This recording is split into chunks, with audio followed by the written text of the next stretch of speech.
संजय कुमार। आज हम लोग तुलसीदास के वनपथ नामक पाठ का अध्ययन करेंगे। बोर्ड परीक्षा की दृष्टि से यह पाठ बहुत ही इम्पोर्टेंट है। तो शुरू करते हैं।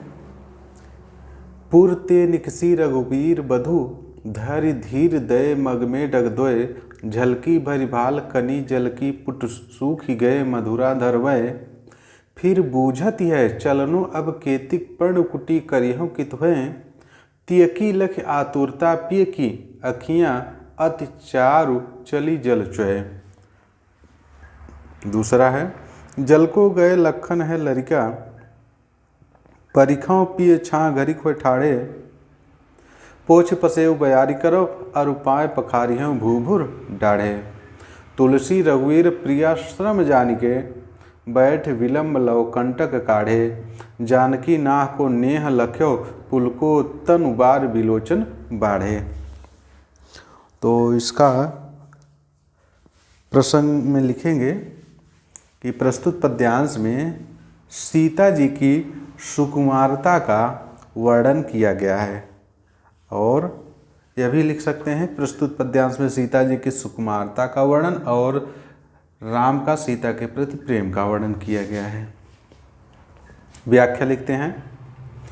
पुरते निकसी रघुवीर बधु, धरि धीर दय मग में डगद्वय। पुर माने नगर से, निकसी माने निकल करके, रघुवीर बधु, रघुवीर माने रामचंद्र जी, बधु माने पत्नी। रामचंद्र जी की पत्नी सीता जी नगर से निकल करके, धरि माने धारण कर, धीर माने धैर्य, मग माने रास्ते में, डग माने चरण, द्वय माने दो। अर्थात कि रास्ते में धैर्य, मग माने रास्ते में, या फिर धैर्य धारण करके रास्ते में दो ही पग रखती हैं, दो ही चरण रखती हैं कि झलकी भरि भाल कनी जल की, कनी माने बूंद, भाल माने मस्तक, कि उनके माथे पर जल की बूंदे झलकी छलक पड़ती हैं। और पुट सूख गए मधुरा धर वय, और उनके मधुर अधर, मधुर होठ, अधर माने होठ होता है, उनके मधुर होठों के पुट अर्थात उनके होठ सूख गए और सूख जाते हैं। फिर बूझती है चलनो अब केतिक, तब वह रामचंद्र जी से पूछती हैं, बूझत माने पूछती हैं कि चलनो अब केतिक, कि हे स्वामी अभी केतिक माने कितना और चलना पड़ेगा। वह राम जी से पूछती हैं कि हे स्वामी अभी कितना और चलना पड़ेगा, और पर्णकुटी करिहु कितवय। पर्णकुटी माने पत्तों की कुटिया अर्थात झोपड़ी, और हम अपनी झोपड़ी करिहु माने करेंगे, कितवय माने कहाँ पर, हम अपनी कुटिया कहाँ पर करेंगे या फिर कुटिया कहाँ पर बनाएंगे।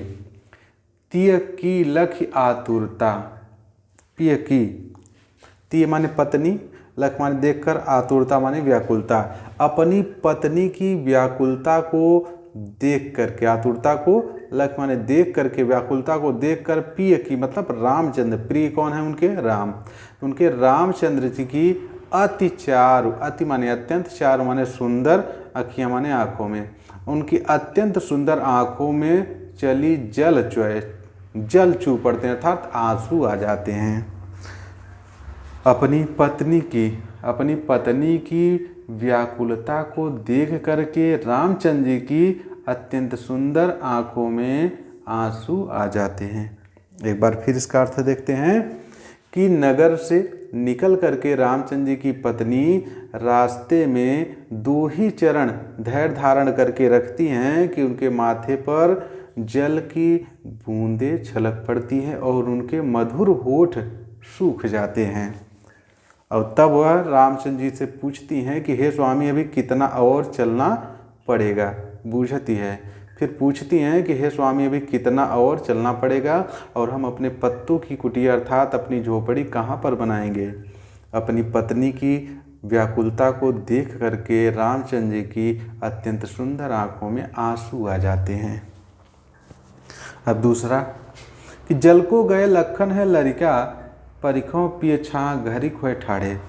तो सीता जी रामचंद्र जी से कहती हैं कि हे स्वामी लखन माने लक्ष्मण, लक्ष्मण जो है जल लेने को गए हैं, जल लेने के लिए गए हैं, और वह लड़का और वह अभी बालक हैं, इसलिए घड़ी भर के लिए, घड़ी माने घड़ी भर के लिए परिखों पिय छाह, कोई छाया वाला स्थान देख करके ढाड़े उनका जो है इंतजार कर लिया जाए। फिर से सीता जी कहती हैं राम से कि हे स्वामी, लखन लक्ष्मण जल लेने के लिए गए हैं और वह लड़का है अर्थात वह बालक हैं, इसलिए घड़ी भर के लिए मतलब छाया वाला, घड़ी भर के लिए छाया वाला स्थान देखकर, ठाढ़े माने देखकर, परिखो माने इंतजार कर लिया जाए, उनकी प्रतीक्षा कर ली जाए। ठाढ़े माने ठहर कर, परिखो माने इंतजार करना या प्रतीक्षा करना। कहती है कि हे स्वामी, लक्ष्मण जल लेने के लिए गए और वो भी बालक हैं, इसलिए घड़ी भर के लिए कोई छाया वाला स्थान देखकर उनका प्रतीक्षा कर लिया जाए। पोछ पसेव बयारी करो और पाए पकारियों भूभुर ढाड़े, और तब तक आपको जो बहुत पसेव माने पसीना हुआ है उसे मैं पोछ देती हूँ और बयारी कर और हवा कर देती हूँ। और पाए पखारियों भूभुर ढाड़े, और आपके पैरों में जो भूभुर माने गर्म धूल, ढाड़े माने गर्म धूल, ढाड़े माने होता है गर्म, भूभुर माने धूल, तो आपके पाए माने पैरों में, आपके पैरों में जो गर्म धूल लगी हुई उसे पखाड़ देती हूँ अर्थात साफ कर देती हूँ। तुलसी रघुवीर प्रिया श्रम जान के, तुलसीदास जी लिखते हैं कि रघुवीर माने रामचंद्र जी अपनी प्रियतमा, प्रिय माने प्रिया माने अपनी प्रीतमा को श्रम माने थका हुआ जान करके बैठ विलम्ब लव कंटक काढ़े, बैठ कर विलम्ब माने देर तक, कंटक माने कांटे, काढ़े माने निकालना, देर तक बैठकर कांटे निकालते हैं। तुलसीदास जी लिखते हैं कि रामचंद्र जी अपनी पत्नी को थका हुआ जान करके देर तक बैठकर, काफ़ी देर तक बैठकर कांटे निकालते हैं। जानकी नाह को नेह लखो, जानकी माने सीता जी, सीता जी भी अपने नाथ माने स्वामी के, नेह माने प्रेम को, लखो माने देखकर अपने स्वामी, नाह माने नाथ, नाथ माने स्वामी, तो सीता जी अपने स्वामी के प्रेम को देख करके पुलकित हो जाती हैं, रोमांचित हो जाती हैं, और बार बिलोचन बाढ़े, और उनकी आँखों में, बिलोचन माने होता है सुंदर आँख, और उनकी सुंदर आँखों में बारी माने जल अर्थात आंसू आ जाते हैं, प्रेम के आंसू आ जाते हैं। अब इसका काव्य सौंदर्य, तो भाषा इसमें ब्रज भाषा है, रस में श्रृंगार रस, छंद में सवया छंद, और अलंकार में अनुप्रास अलंकार और अत्युक्ति अलंकार। तो आज के लिए बस इतना ही, अब कल इसका आगे वाला पद पढ़ते हैं। तो वीडियो कैसा लगा आप लोग कमेंट कर सकते हैं। धन्यवाद।